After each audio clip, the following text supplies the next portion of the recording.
Thanks again for joining us. And you're here tonight because we're going to be speaking to you about our Bachelor of Science degree in Health Information Management. Want to talk to you a little bit about the program and what you can expect from an online program. So with that, we'll get started. Oops, went too far. So this is me. So I'm Ellen Karl. I am the academic director of the Health Information Management programs at the CUNY School of Professional Studies.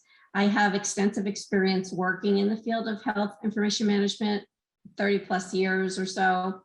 My background is started with a Bachelor's of Science in Health Information Management many moons ago from the University of Central Florida, and then finished my education with an MBA with a concentration in health administration from the University of Miami. And you might think, well, it sounds like she's from Florida, but no, I was born in Brooklyn, grew up on Long Island, so I'm really a New Yorker. I do live in New Jersey now. Once I finished the 30 so years working in practicing health information management in acute care hospitals and organizations, I started working in academia, and that was probably 12 years ago. I worked at a community college in New Jersey, ran their health information technology program, and then I came over to CUNY SPS when they were starting this Bachelor's of Science in Health Information Management. So that was in 2012, we started this program.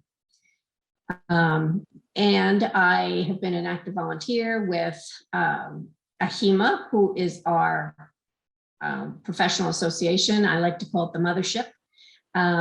So I've been an active member there, having served on the National Board of Directors for a 3-year term a few years ago.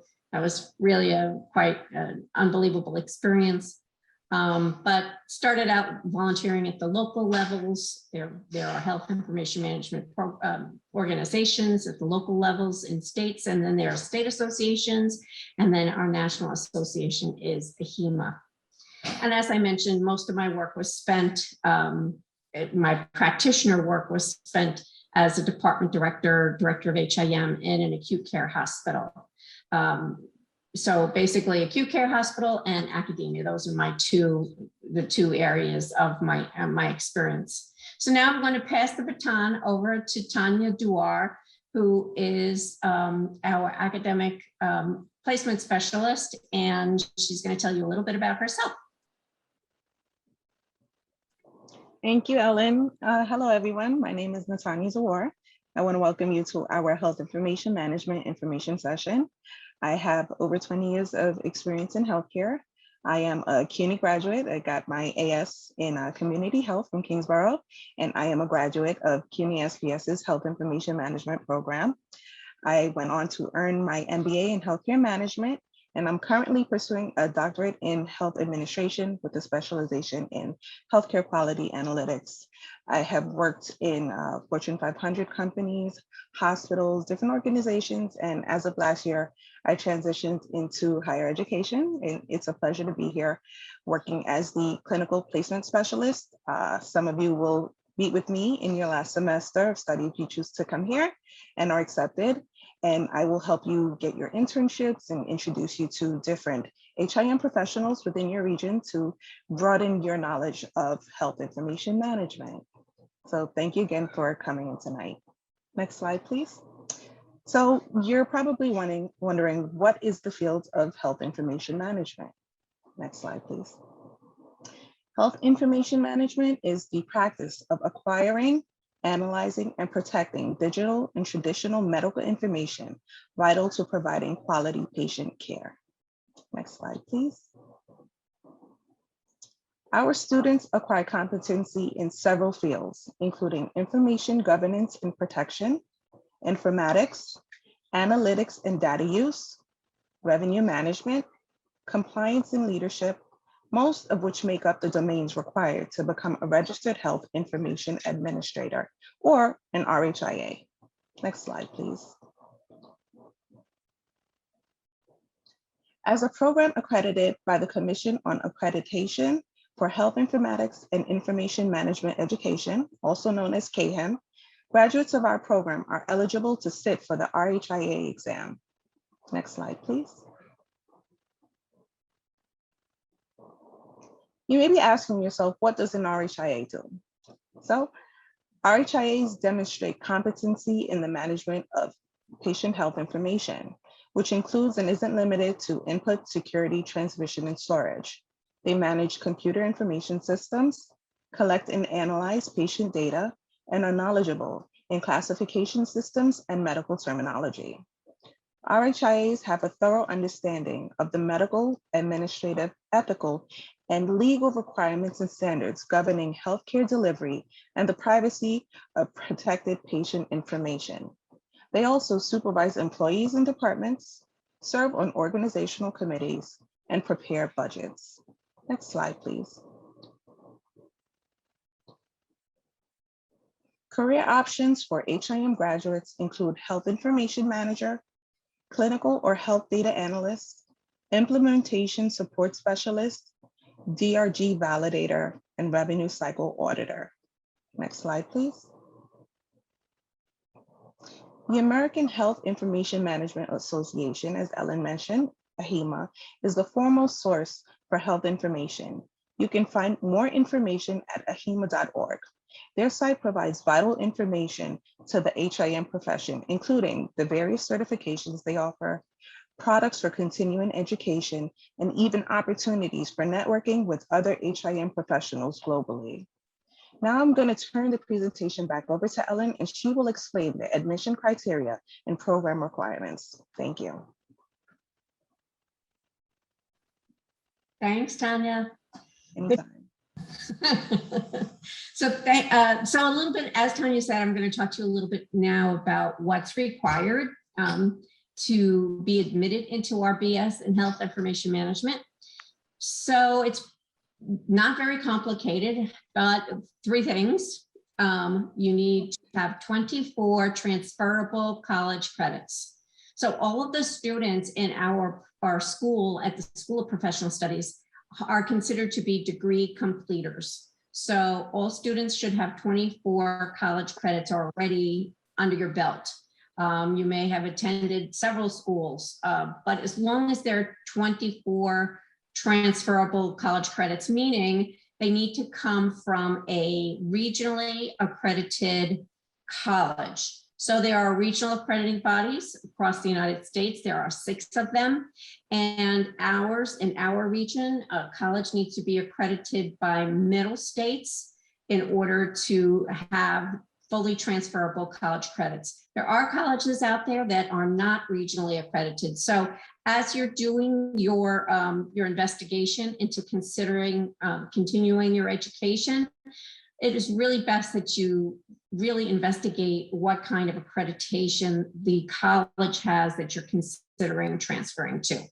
It also makes a difference in the end if you go to a college that's not accredited, regionally accredited. It's possible that if at some point in time you want to continue on with your master's degree, you might not be eligible because your credits did not come from a fully accredited college. So just be cautious about that as you're seeking and investigating continuing into a program. We also ask that students have a GPA of 2.5 or above on a 4.0 scale. We do take into consideration all of your transcripts. So if you do have multiple places that you're transferring from with transcripts, maybe you've attended 2 or 3 schools, we take all of that and we get a composite GPA score. So it's all of them added up, and so we know what your overall GPA is. Also, you need to have reading and writing and or math proficiency. Most of the students that transfer to us demonstrate this by having taken a college level reading, writing course like English Comp 1 or English Comp 2, or some sort of math course at the college level. And as long as you have that and you have a C or better in those classes, that you would meet this particular criteria. And in the end, you need to earn a total of 120 credits for this particular degree. And there are 39 credits in the general education curriculum. So that's your history and your psychology, your math, your English and whatnot. You need to earn 39 credits and fill those specific buckets that we have that you need to take courses in.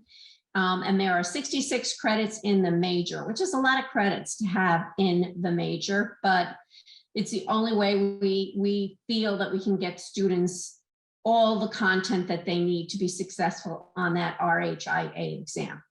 And then you have 15 free electives. So if you've got transfer credits in some other discipline, you've got 15 free electives that many of those transfer credits will fill those buckets. So a little bit about what it takes to be an online student. And I think, Tom, you could probably attest to this too. But really top of the list is time management. You really need to be able to manage your time properly to be a successful online student. And of course, that takes discipline. Oftentimes we say that for every online course or every course you take at the School of Professional Studies, you can expect to spend 9 to 12 hours per week on each course. So if we just round it off to 10, you need to factor 10 hours into your study schedule per week per course. Oftentimes I say, why don't you put it on your calendar? Maybe Tuesday night and Thursday night, those are the nights you need to dedicate to taking medical terminology. 3 hours on Tuesday, 3 hours on Thursday, maybe 3 hours on Saturday to get you up to that around that 9 or 10 hours a week that we think that students need to spend on their coursework. Because there is reading, there can be, and I'll show you a little bit in a minute, but there are many things for you to do. And this isn't an independent study program. So there are deadlines. And the deadlines generally are, there's a 1 week snippet of time. So on Monday morning at 12:01 a.m., your week might start, and you have that entire week until Sunday at 11:59 p.m. in order to complete all your work. So you have a lot of flexibility during that given week, but there are deadlines. Anyway, so we say time management really is very important. Make appointments with yourself, stick to them, look at your calendar, make sure you can factor the time into your busy schedule. And we do use the learning management system called Blackboard. Some of you may be familiar with it, may have used it in another school. It's a very popular learning management system used by many colleges. So we do have an orientation that all new students need to attend 2 weeks prior to the beginning of the semester. It is totally asynchronous, just like our courses, meaning that you don't have to be any given place at any given time in order to complete your work. So it goes for the orientation as well as the coursework. So a little bit about what a course looks like. This is when you first open up the course. This is our entry-level course, HIM 202, Introduction to the Health Information Management Profession. And the first thing you see when you open up an online course is this announcement area. And this is where your faculty member might put announcements about, I finished the grading, or, looks like this happened, and oops, there was a problem with this link, and I fixed it for you, so here it is. So there's a variety of things that an instructor could put out in an announcement. And this is an easy way to communicate with all of the students in the class at one time. On the left-hand menu here, you'll see this is a little old. It says 2017 fall term, but it's just a snapshot of what the class looked like at that time. But the left-hand menu is very important for you to navigate your course. You can see that we're on the announcement area first, and we have a start here. Usually that's the very first week of class where you look and see what does the instructor want to communicate to me in the beginning of the semester. Your syllabus and course information is always here and handy dandy for you. Weekly folders. This is where you go really to complete all of your work for the week. And I'll show you inside the weekly folder in a second. But you can also get to the discussion boards, the assignments. You can look at your grades. and other information about your professor. How can you contact your professor if you need to do that. The discussion board is the thing that really takes the place of the discussion that you might have in a face-to-face course. So the discussion board, I mean, even though it's not totally synchronous, there are requirements that you post a main post, and then you follow up with posts to 2 of your classmates. And I have to say that there are really some robust discussions that do go on in the discussion boards. Sometimes I even think it's a little bit more that might happen in a classroom. Actually, there's nobody sleeping in the back of the classroom, like, when people were sitting in a classroom, there always be these people sitting in the back of the room, sleeping on their desk. But if you want to get points in an online class, there's no sleeping. So make sure you post, and we encourage everybody to participate, because it's a great way to get points and to elevate your grade. So just to go to the next level here, this is what the inside of a weekly folder looks like, and we give you a little summary of what's going to be talked about in this given week, what the learning objectives are, what your reading assignment is, what the discussion board is all about for that given week. And then, as probably if we had snipped a bigger picture, you would have seen an assignment that needed to be done, and maybe even a quiz. So all that information is housed in the weekly folder, so you can keep track of what you need to do and how you need to prepare your work and make sure you get it all done for that given week. So why should you choose CUNY SPS for health information management? Well, we are part of the big City University of New York, 25 campuses, and there's a lot of opportunities for personal growth, job mobility, and upgrading of knowledge. As I mentioned earlier, we are regionally accredited by Middle States Commission on Higher Ed, and this is the organization you should be looking at to make sure any program you're looking at is accredited by Middle States. This is a general higher ed accreditation. And we have been recently ranked #1 in New York State and 8 in the nation in US News and World Report's 2021 Best Online Bachelor's Degree Programs list. We're really thrilled about this. Very exciting to be ranked that high under with all of the other colleges that were ranked. So we're really very pleased about that particular ranking. And who are our students? Well, we like to say our students are people just like you. Most of our students are working adults. Some are in career transition, want to change and get into health information management. Many of our students are people with families of their own, and you need a degree that fits your schedule. And we do have students from across 50 states and around the world.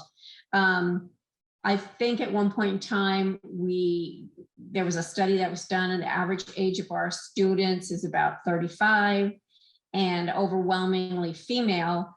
But we do, so many students are in the same situation, and you can relate to one another because of your job, your family, and you have that desire to go back to school. So who are our faculty? We have experienced CUNY faculty, but more importantly, we've experienced health information management faculty. I have many faculty members from all over, actually all around the country. They're very knowledgeable practitioners, and everyone has to go through a training at SPS to go through to make sure they are skilled at teaching online. We think it's very important that all of our faculty take this particular training. So, so we do have many RHIA faculty members, and that is one of the things that I do look for, is to make sure that they meet all the qualifications that we need for our faculty.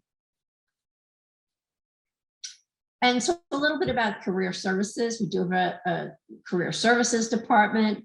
They help students with things like they conduct webinars on how to brush up your resume, what to do how to conduct yourself in an interview. I think they do some, they also do some mock interviewing webinars and whatnot. So very involved with helping students to find jobs. One nice thing about CUNY SPS is that you do get one advisor, and they're with you from the day you start at SPS until the day you finish, so that there's none of this drop-in advising and whatnot. You have one advisor and they stick with you, which is really great for the students. We also have tutoring, and I probably should change the slide a little bit. Well, we have tutoring online and in person, but right now, not in person. We're still not doing in person. So, but we do have tutoring with an online service called tutor.com. Tutor.com is run by College Board, the organization that runs the SAT exams, but they have a wide variety of subjects that they do online tutoring about, and the feedback is very good about this tutoring service. We also have an agreement with Baruch College, which is another one of the CUNY schools, where we utilize their library online and also online and in person, not in person right now, but online. And there is a librarian available 24/7.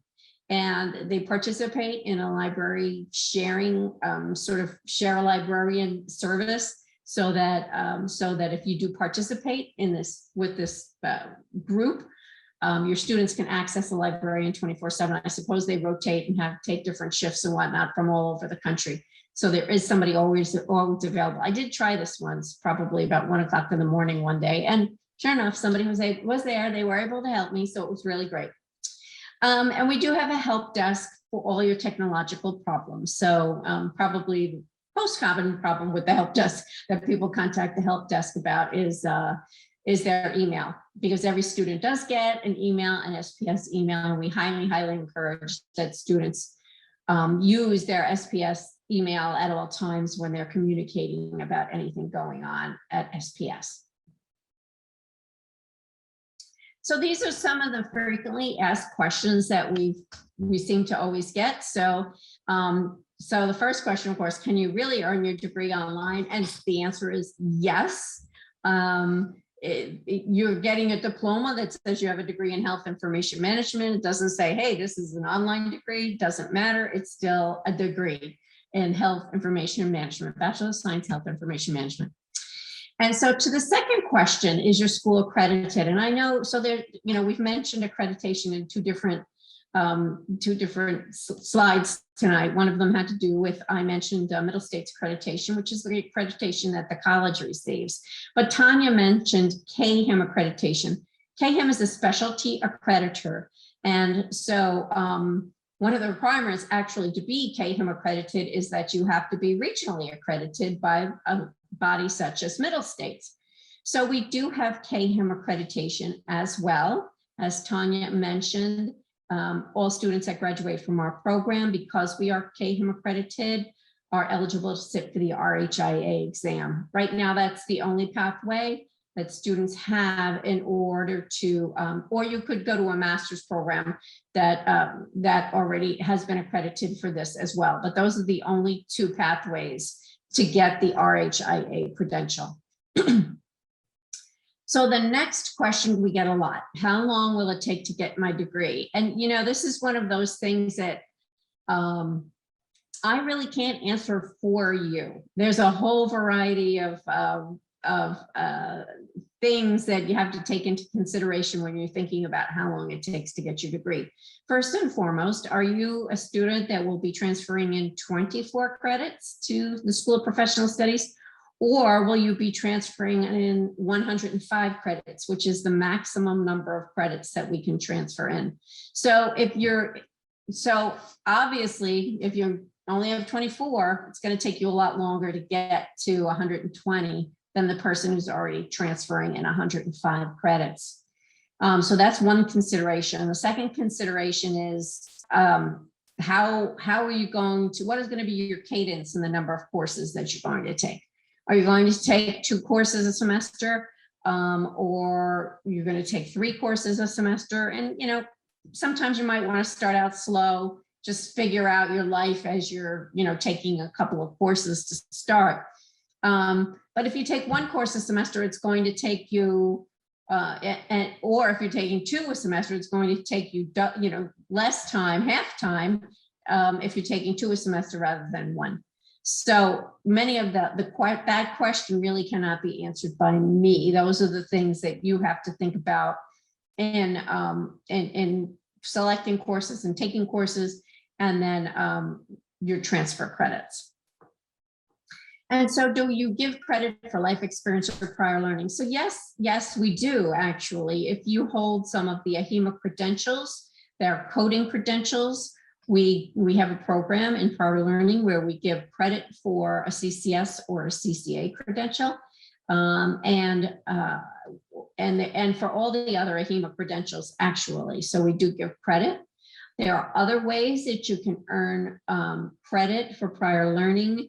One of them has to do with taking a course at the School of Professional Studies, and then that course will help you develop a portfolio so you can challenge a particular course that you've pre-selected. If you have experience with a particular topic, you can then create this portfolio to demonstrate that you have knowledge in this particular area. It's another way to earn credit. We also accept,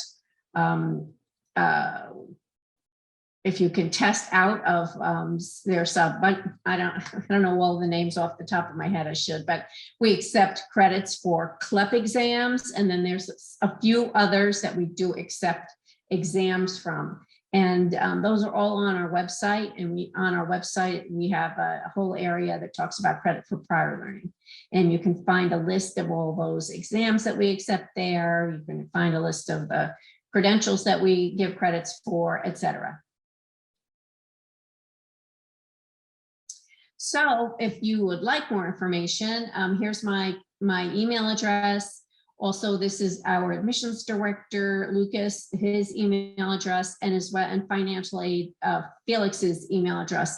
So if you do have any questions, you can feel free to email any of us about your questions. And one thing that we do get asked about, and we'd be happy to look at it for you, but if you, before applying, if you would like us to look at your transcripts, your unofficial transcripts, we'd be happy to do that. And we'd be happy to conduct an unofficial transcript evaluation.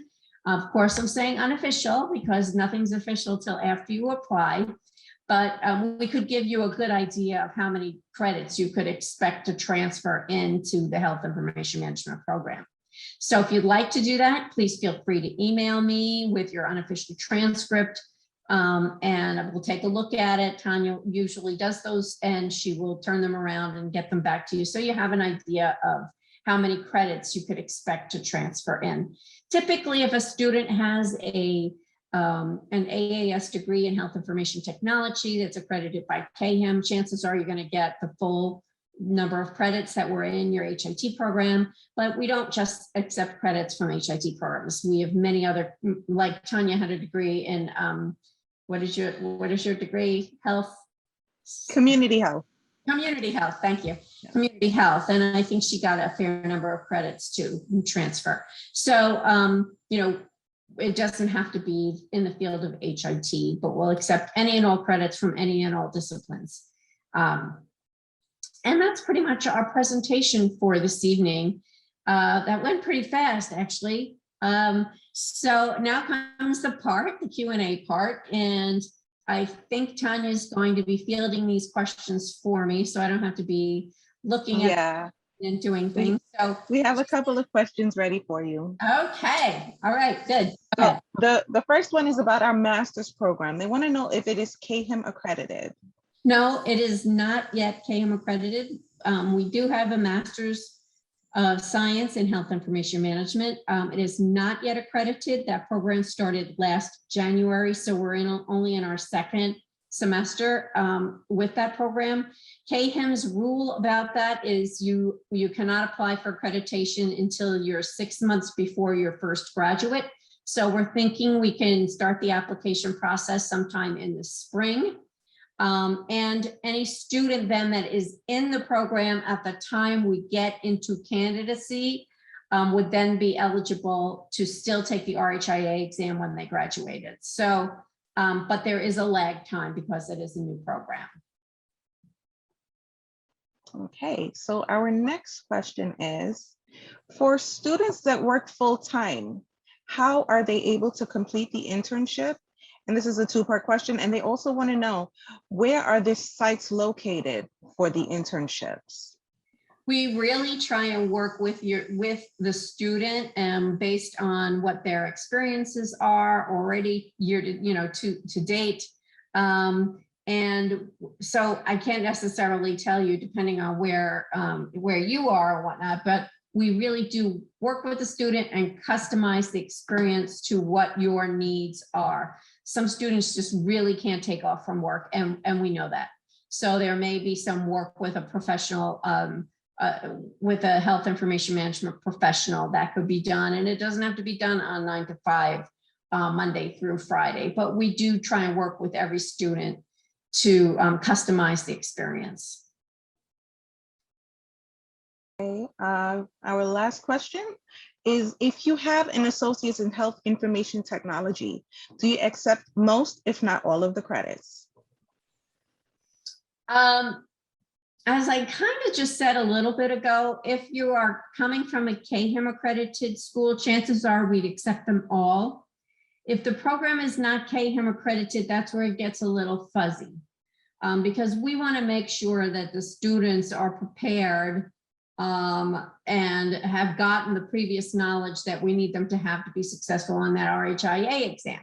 So, so the schools that are not CAHIM accredited, we have some limited transfer courses from those schools, but we may not transfer in all of those credits.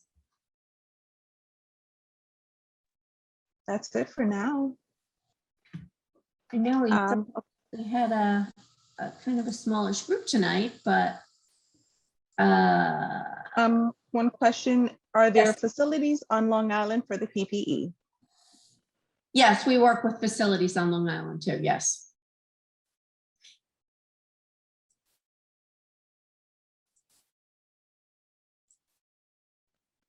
I think that's it. Is that it? Anybody else have any other questions for us tonight?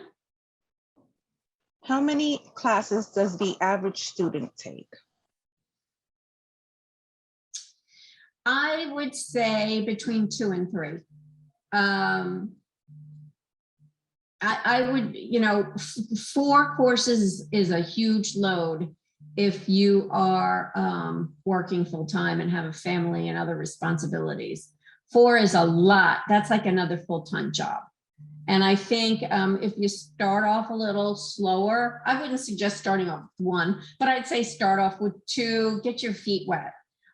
Make sure you can fit this all into your life and be successful. And then maybe, and this is what other students have told me, and I'm sure they've told you that as well, Tanya, start a little bit slow, and then, because you don't exactly know what you're getting yourself into, but then once you're familiar with how the courses go and how you can manage your life, then maybe you can pick it up. We do offer course, and I didn't mention this, but we have traditional 15-week semesters in both the fall and the spring. We do have a 10-week semester and 10, 7, and 3-week semesters in the summer. Many of our HIM courses are offered in the 10-week semester in the summer. And also some general education courses are offered in a 3-week semester in winter, so in January. So if you are interested in sort of moving the needle pretty quickly through, getting as many courses done as possible, it's a great way to also continue forward movement, is to take courses in the summer and or in the winter. So, Okay, we got a couple more questions now. Okay. Is there a data science minor that could be paired with the bachelor's and master's program? No, we don't have a minor in the master's program. You can do a minor with the HIM program.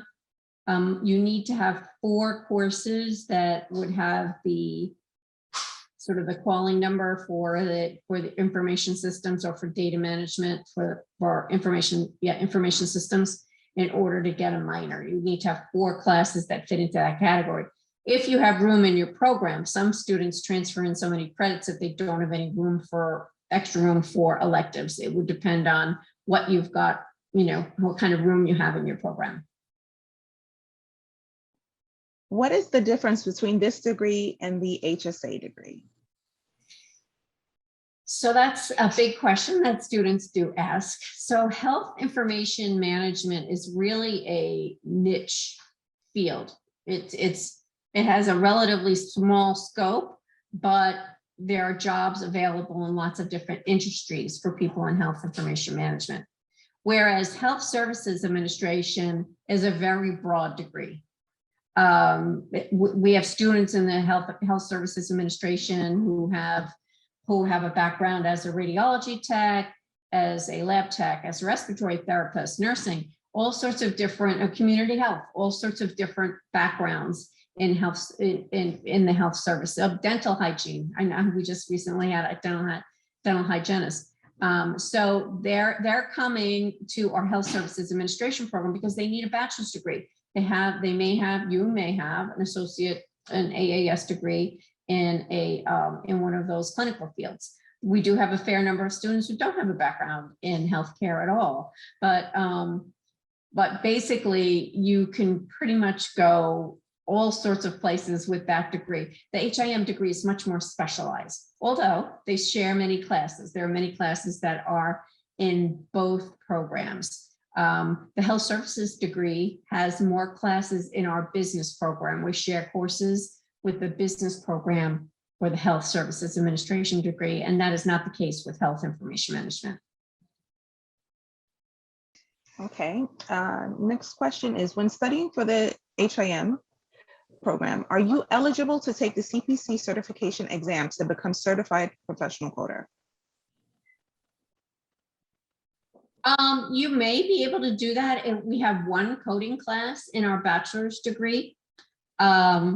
More often we have people coming to us who have a CPC, and we give them credit for a course for medical terminology with that certification.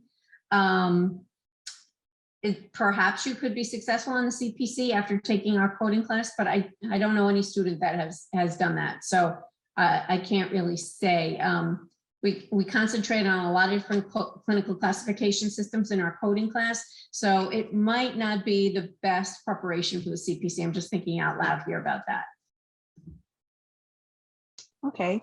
Are boot camps / online learning certificates taken into consideration in the credit evaluation? For example, health informatics courses from Coursera. No, those really haven't been evaluated for credit at this point.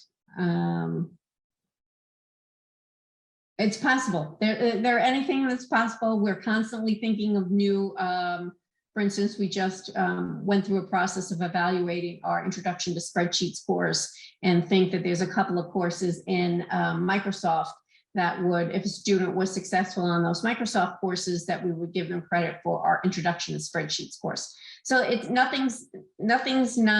there isn't anything that we wouldn't consider, let's put it that way, but we haven't thus far evaluated anything from Coursera. Okay, and final question. If you're in the field working for a health insurance company, can that be used for the PPE? Yeah, I mean, yes, as long as you are doing some work differently than what you're doing now. That's the one caveat, and we have to get approval from your organization in order to do that. But otherwise, you can't just say, well, I'm going to work here and that's going to be my PPE. It'd have to be some other work that you're performing outside the scope of what your regular duties are. But health insurance companies use people who have a degree in health information management. So yes, it's certainly applicable. So that, I think we're going to call it a wrap. So, sounds great. Thanks again for joining us, and have a great night.